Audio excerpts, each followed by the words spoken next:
할렐루야. 아멘. 예배의 자리 가운데 나오신 우리 성도님들 환영하고 또 사랑하고 축복합니다. 우리 예배에 나올 수 있는 것이 얼마나 놀라운 하나님 은혜인지 모릅니다. 하나님의 기적과 같은 은혜로 이 시간에 저희가 앉아있는 줄 믿습니다. 우리 저 옆에 이렇게 인사하시겠습니다. 기대가 됩니다. 우리 성도님들의 삶에 하나님께서 일하실 그 일들을 기대하고 또 기대가 됩니다. 우리 성도님들, 우리가 지난 7주 동안에요, 하나님 보시기에 우리가 어떠한 존재인지, 성경의 위대한 인물들을 통하여 하나님께서 우리를 어떤 존재로 바라보고 계신지 말씀 가운데 우리의 정체성에 대하여 나누었어요.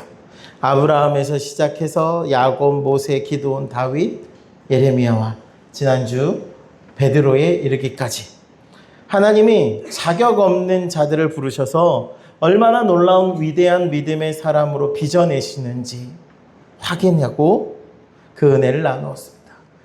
우리도 그렇게 자격 없고 또 부족할지 모르지만 하나님께서는 그런 우리를 택하시고 부르십니다. 그래서 하나님의 사람으로 하나님의 계획 안에 그 은혜로 살아가게 하시는 줄 믿으시기를 예수님 이름으로 축복합니다. 오늘은요, 그 8번째 시간이에요. 오늘은 신약 성경의 절반을 기록하고 기독교 역사상 가장 위대한 선교의 사명자로 쓰임받았던 사도 바울의 이야기를, 그 가슴 벅찬 그 부르심의 현장에 우리 성도님들을 초대하고자 합니다. 우리 사도 바울이라는 이름을 들으면 어떤 마음이 먼저 드세요? 흠 잡을 곳 없는, 정말 믿음의 거장으로, 위대한 사도로, 거룩한 사람으로 생각하기 쉽지요. 그런데 우리는 압니다. 그 사도 바울의 첫 출발은요, 결코 거룩하지도 혹은 아름답지도 않았어요. 오히려 사도 바울은요, 교회를 잔인하게 짓밟고 예수 믿는 사람들을 옥에 가두고 핍박하는데 혈안이 되어 있었고 가장 앞장섰던 끔찍한 회방자였죠. 박해자였어요. 스데반 집사님, 최초에 순교하셨던 그 스데반 집사가 피를 흘리고 돌에 맞아 순교할 때 그 죽음을 마땅히 여기며 앞장서 있었던, 피도 눈물도 없었던 냉혈한이 바로 사울이에요. 사도 바울의 과거는요, 용서받을 수 없는 죄와 잘못으로 가득했어요. 그래서 바울이 은혜를 경험하고 나서 그 과거를 얼마나 후회합니까? 그는 절대로 하나님의 택하심을 받을 만한 자격도 조건도 없는 사람이에요. 스스로 고백하는 것처럼 죄인 중에 괴수였어요. 예수 믿는 사람 못 믿게 박해하고 핍박하던 자예요. 그 일에 앞장서던 자예요. 그런데 그럼에도 불구하고 하나님은 그를 택하시고 부르시죠. 오늘 본문은요, 이처럼 하나님 나라의 가장 적대적이었던 한 인간을 향한 하나님의 은혜, 우리의 생각으로는, 우리의 머리로는 이해할 수 없는 하나님의 은혜가 무엇인지를 우리에게 생생하게 보여줍니다.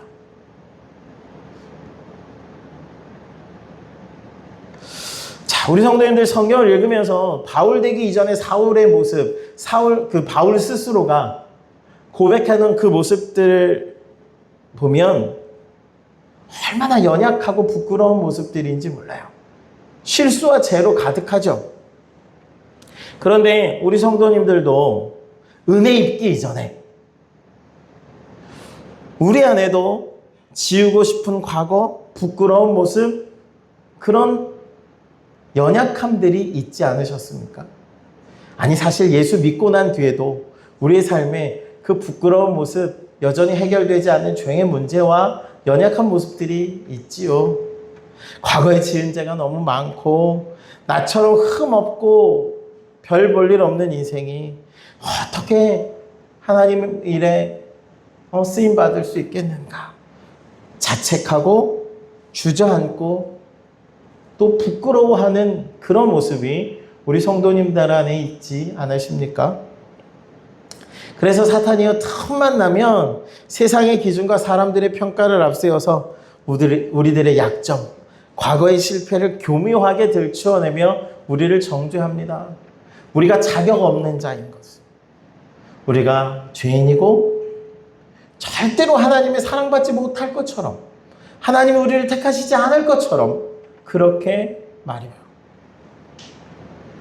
그런데요, 사랑하는 성도님들, 하나님께서는요, 오히려 우리보다 더한 죄인, 수많은 성도들에게 피눈물을 흘리게 했던 사울조차도 품어내시고 택하시고 부르셨어요.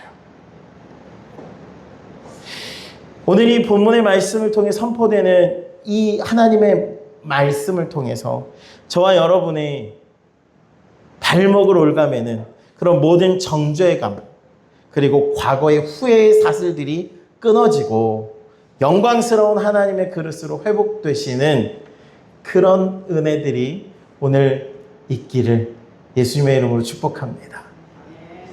오늘 본문은요, 잘 아시는 대로 다메섹이라는 도시로 향하는 길 위에서 시작됩니다. 당시 사울은요, 그 사울의 기세는요, 하늘을 찌를 듯이 기세 등등했어요.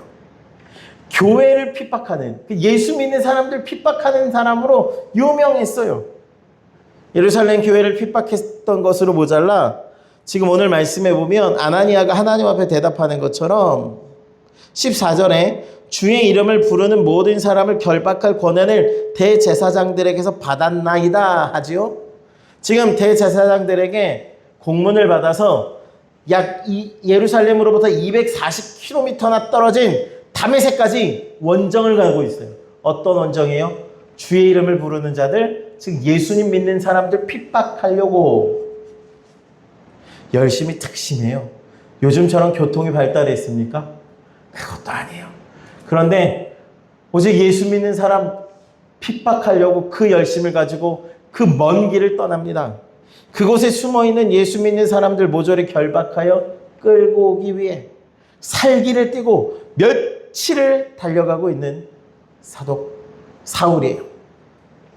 그런데 바로 그 다메섹으로 향하는 그 길에, 다메섹에 들어가는 그 길목에서 사울이요, 어마어마한 일을 경험합니다. 3절 말씀에 보면 읽지 않았지만 오늘 사도행전 9장 3절에 사울이 길을 가다가 다메섹에 가까이 이르러, 지금 다메섹에 다 왔어요. 호련히 하늘로부터 빛이 그를 들러 비치는지라. 너무도 환한 빛이 그를 둘러 비치는데, 그래서 깜짝 놀라서 사람들이 다 땅에 엎드려졌어요. 그런데 들음의 소리가 있어 이르되 사울아 사울아 내가 어찌하여 나를 박해하느냐 하시거늘, 사울에게 음성이 들려요. 왜 나를 박해하느냐? 사울이 대답하죠. 주여 누구시나이까? 이르시되 난 내가 박해하는 예수라. 예수님의 음성을 들어요. 빛으로 임하신 예수님을 만나요. 부활하신 영광의 예수님께서 정오의 햇빛보다 더 밝은 빛으로 사울에게 찾아오세요. 이 압도적인 주님의 임재 앞에 사울이 바닥에 꼬꾸러져요. 그리고 그 밝은 빛을 보고 난 뒤에 시력을 잃고 철저하게 무너져 버려요. 자기 힘으로 걸을 수도 없어요.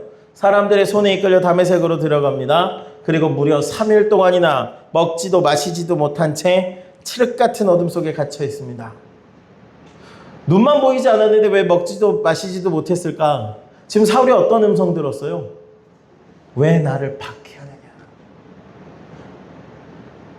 자기는 예수님을 인정하지도 않았고 그분은 죽었고 메시아도 아니신데 그분을 직접 만났어요. 음성을 들었어요. 그리고 난 뒤에 깨진 거야. 내가 지금 잘못한 것을 알게 된 거죠. 내가 지금 저분이 거짓이라고 박해했는데 저분은 정말 살아계신 하나님이셔. 그러니까 그가 무너져 내린 거예요. 아무것도 할 수 없게 된 거예요. 어쩌면 두려움에 벌벌 떨었을 수도 있지 않을까. 내가 그토록 박해했는데 이제 그것이 완벽한 자기의 잘못과 죄인 것이 깨달아졌으니 얼마나 두려웠겠습니까? 얼마나 부끄러웠겠습니까? 육신의 눈뿐만 아니라 그가 그토록 옳다고 믿어왔던 모든 신념이 산산조각 나버린 그런 처절하게 무너진 상태가 지금 사울의 상태예요. 바로 그때 주님께서 다메섹에 머물고 있던 아나니아라는 신실한 제자에게 10절 말씀해 보니까 주께서 환상 중에 그를 불러 말씀하세요. 사울에게도 나타나셨던 그 주님이 이제는 아나니아라는 제자에게 나타나세요. 그리고 구체적인 명령을 내리세요. 11절이에요. 함께 볼까요? 함께 읽습니다. 주께서 이르시되 일어나 직가라 하는 거리로 가서 유다의 집에서 다소 사람 사울이라 하는 사람을 찾아 그가 기도하는 중이라. 자, 주님께서 환상 중에 너무도 정확하고 명확하게 아나니아에게 말씀하세요. 구체적인 행할 바를 지시하세요. 그런데 만약 우리 성도님들 여러분이 아나니아였다면 이 주님의 명령을 듣고 어떤 반응을 보이셨을까요? 아멘, 주님. 네, 거기 있군요. 그렇군요. 제가 당장 가겠습니다. 하셨을까요? 아니에요. 아나니아가 무엇으로 대답하세요? 13절이에요. 주여, 이 사람에 대하여 내가 여러 사람에게 듣사온즉 그가 예루살렘에서 주의 성도들에게 적지 않은 해를 끼쳤다 하더니 아나니아가 깜짝 놀랐어요. 이게 말도 안 되는 소리예요. 이 사람에 대해서 내가 이미 들어봤는데 이 사람은 예수 믿는 사람 박해하는 사람입니다. 여기서도 주의 이름을 부르는 모든 권한을, 모든 사람을 결박할 권한을 받아가지고 그거 핍박하러 여기 찾아오다가 이렇게 되었는데 내가 거기를 왜 가요? 아나니아의 항변은요 너무 정당해요. 너무 이해가 가요. 아나니아의 마음속에는요 분노가 있어요. 차라리 쌤통이나 잘됐다 하는 마음이 있을 거예요. 그래, 예수 믿는 사람 핍박하더니 저렇게 벌받았구나. 또 그에게 가라 하니 만약 가서 그가 눈뜨게 해주었는데도 자기를 붙잡으면 자기가 붙잡히게 되고 박해받게 될 것이 뻔한데 두려움이 있었을 거예요. 하나님의 명령이 도무지 이해가 되지 않아요. 이것이 당시 세상과 교회가 사울을 바라보는 평가예요. 너무나 정당해요. 사울 본인의 심정은 또 어떠했을까요? 3일 동안 앞도 보이지 않고 하루아침에 눈이 멀어서 캄캄한 방에 어둠 속에 갇혀 자신이 하던 일이 하나님을 위한 열심이라고 생각했던 그 일이 사실은 가장 끔찍한 죄였음이 깨달아졌을 때 그 절망감, 내가 잘하는 일이라 생각한 것이 잘못된 것, 지금까지 열심히 부정되어 버린 그 실패감, 그리고 사울의 마음을 짓누르는 죄책감으로 그는 점점 무너지고 있었을 거예요. 눈이 보이지 않게 된 그 상황이 앞으로 그의 인생을 뜻하는 것처럼 절망으로 가득했을 거예요. 인간적인 눈과 생각으로 생각하면 사울의 인생은 이제는 영원한 파멸밖에 남지 않은 철저한 절망 그 자체였을 겁니다.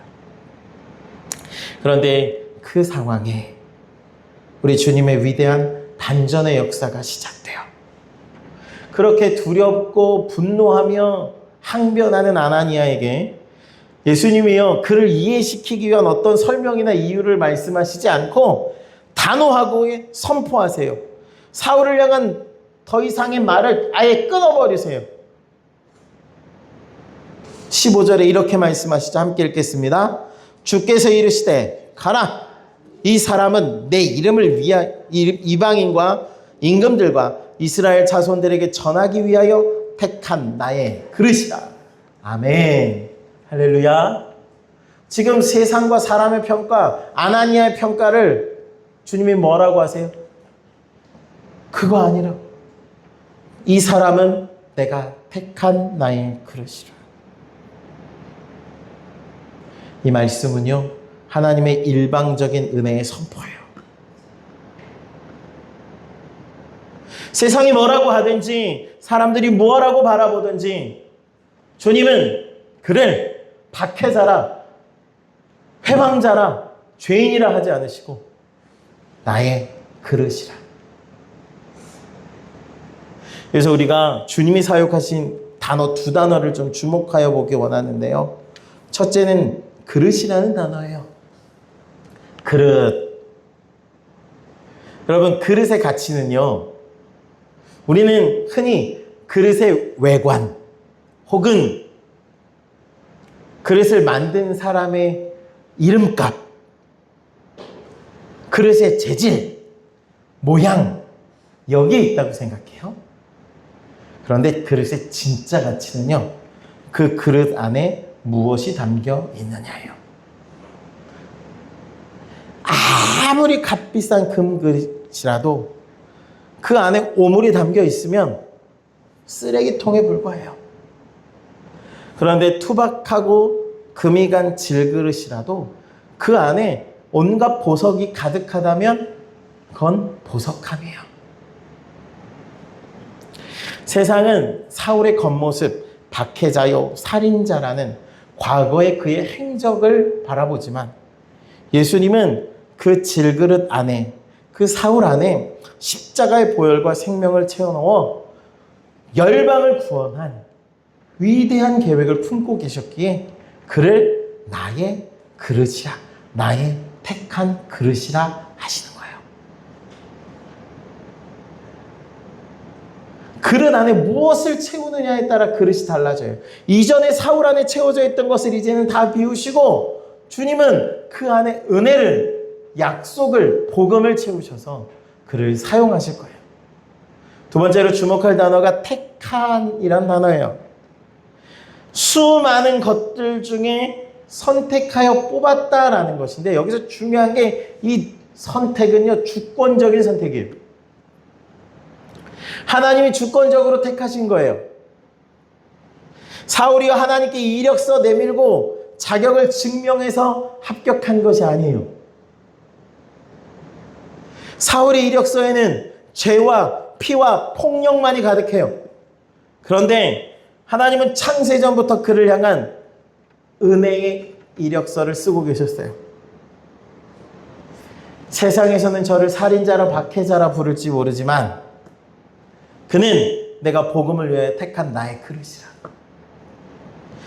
주권적으로 택하신 하나님의 택함. 그것이 사울의 자격과 조건보다 우선해요. 자격 없는 자에게 부어주신 하나님의 은혜가 이와 같은 줄 믿으시기 원합니다. 사랑하는 우리 성도님들, 우리는 이것을 분명히 기억해야 해요. 하나님의 택하심은요, 우리의 자격과 조건보다 우선해요. 세상은 자격과 조건을 우선하여 그를 선택합니다. 그러나 하나님의 택하심은, 주권적인 택하심은 은혜의 택하심이요, 사랑의 택하심이에요. 그래서 우리가 자격이 없지만, 조건은 모자라지만 하나님은 그런 우리를 택하셨어요. 그것이 은혜요, 그것이 복음인 줄 믿으시기 원합니다. 지금 자신의 죄악 때문에 또 한순간에 눈이 멀어 벌벌 떨고 있던 사울에게 아나니아가 찾아가 안수합니다. 형제 사울아, 주 곧 내가 오는 길에서 나타나셨던 예수께서 나를 보내어 너로 다시 보게 하시고 성령으로 충만하게 하신다 하니 18절에 보니까 즉시 사울의 눈에 비늘 같은 것이 벗어져 다시 보게 된지라.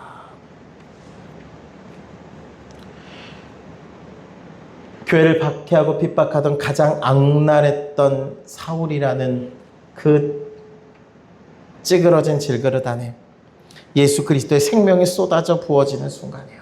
성령이 임하셨어요. 그 순간에 핍박자요 박해자였던 사울은 십자가의 복음을 전하는 위대한 사도 바울로 새롭게 빚어지게 됩니다. 훗날 바울은요, 이 은혜가 얼마나 놀라웠는지 고린도후서 4장 7절에 이렇게 고백합니다. 우리가 이 보배를 질그릇에 가졌으니 이는 심히 큰 능력이 하나님께 있고 우리에게 있지 아니함을 알게 하려 함이라. 자기의 능력이 이 보배로운 그 보배 때문에 이와 같아졌음을 알게 되었고 고백하는 바예요.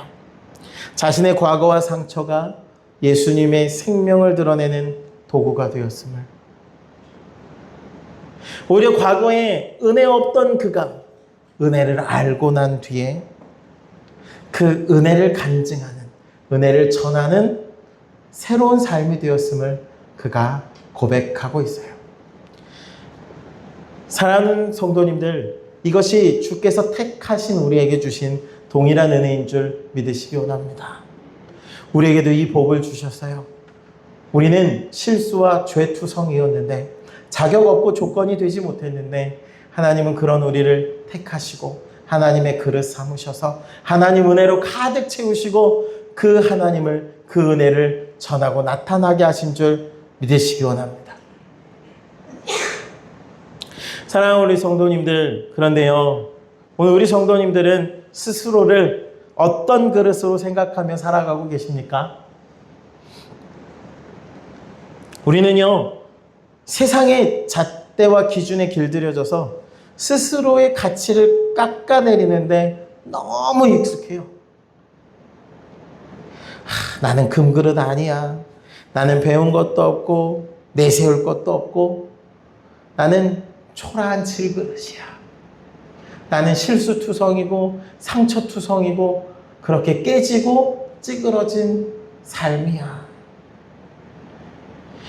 과거에 우리의 실수, 사람들로부터 받았던 상처들, 혹은 우리의 결핍, 재정적인 부족함, 실패의 경험들, 우리를 향한 사람들의 평가와 시선들 속에 우리를 스스로 가치 없는 존재인 것처럼, 내가 어떻게 주님의 쓰임 받겠어 하고 살아가죠.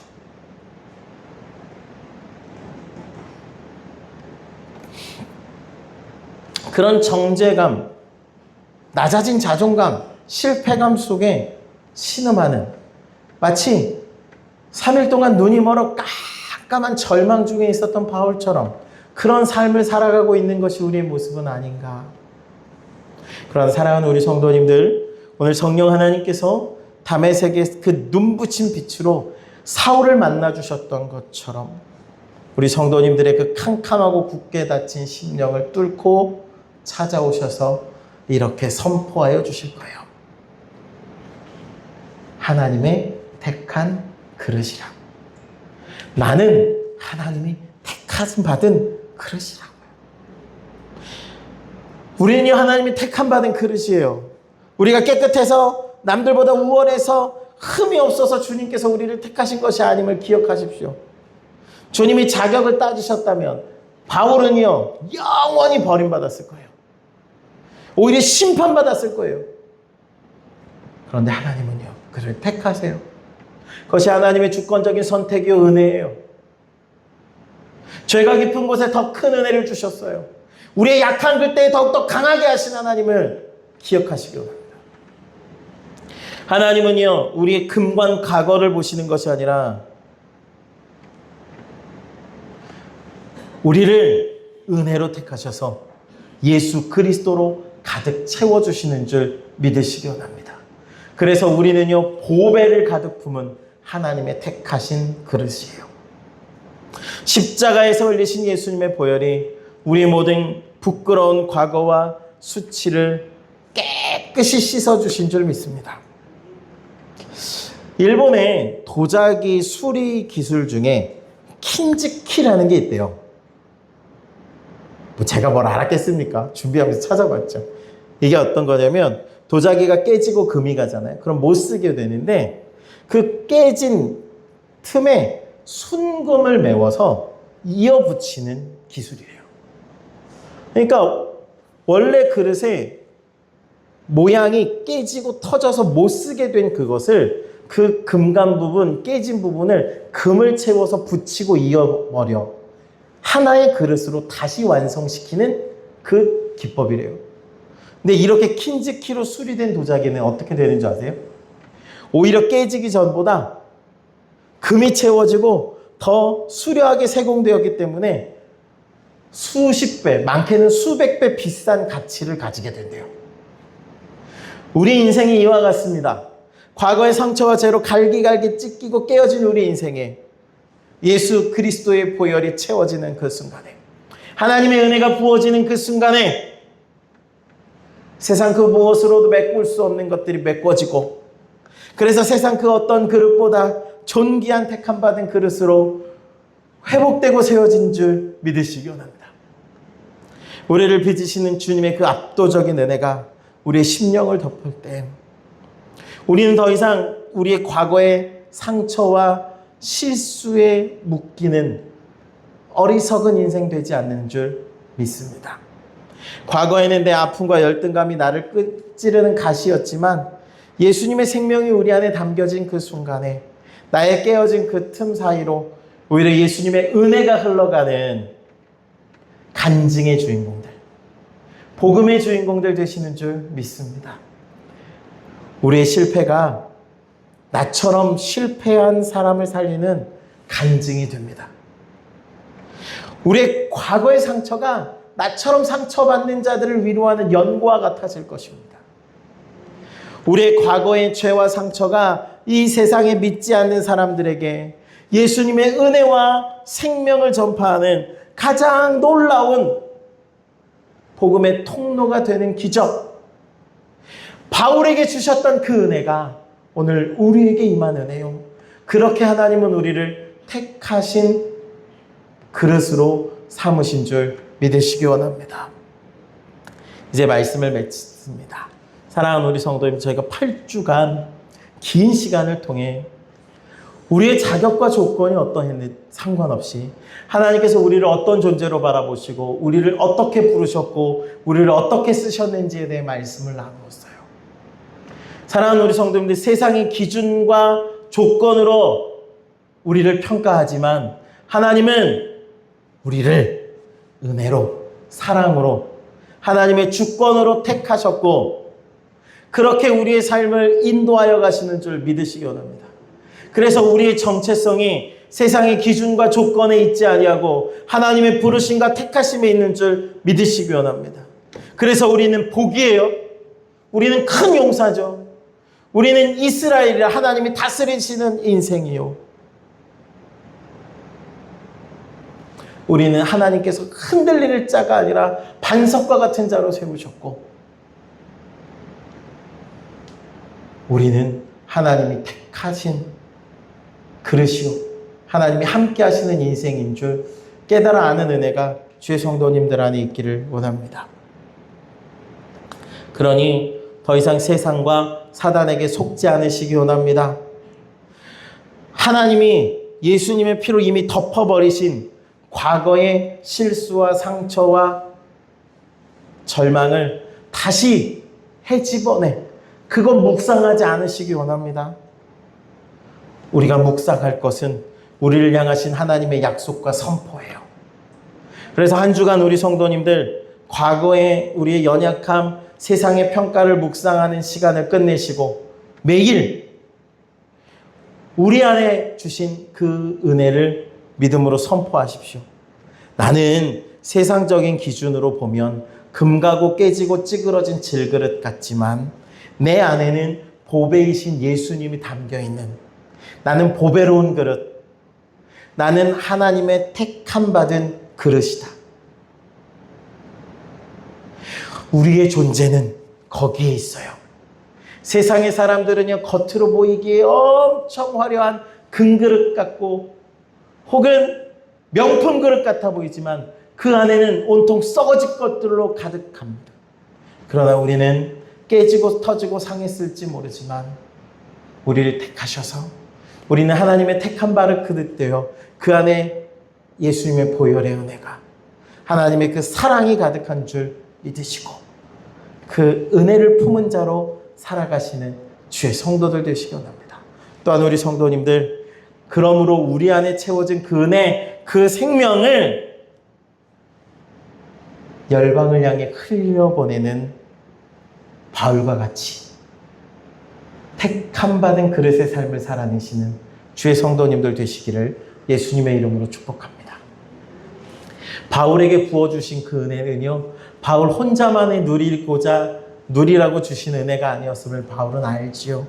그래서 그 생명을 다하여 그 은혜를, 그 생명을, 그 복음을 전하는 삶을 살았던 것처럼 오늘 우리 가정과 일터에 또 우리 주변에 이 사랑을 흘려보내는 택함받은 그릇다운 주의 성도들 되시기를 예수님의 이름으로 축복합니다.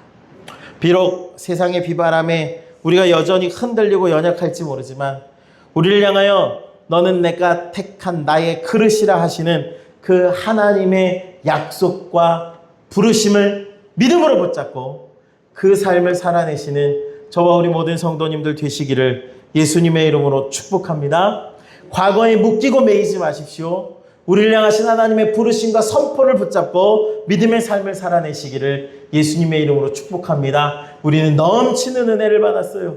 그 은혜가 우리 안에 있고 그러니 그 은혜를 품은 자로 택함받은 그릇으로 살아갈 수 있는 줄 믿습니다. 우리 말씀 기억하면서 우리 찬송가 310장 우리가 받은 은혜, 이 쓸데없는 내 인생에 주신 그 은혜, 나를 택함받은 그릇 삼으신 그 은혜를, 그 약속을 찬양하고 또 믿음으로 기도하며 나아가겠습니다.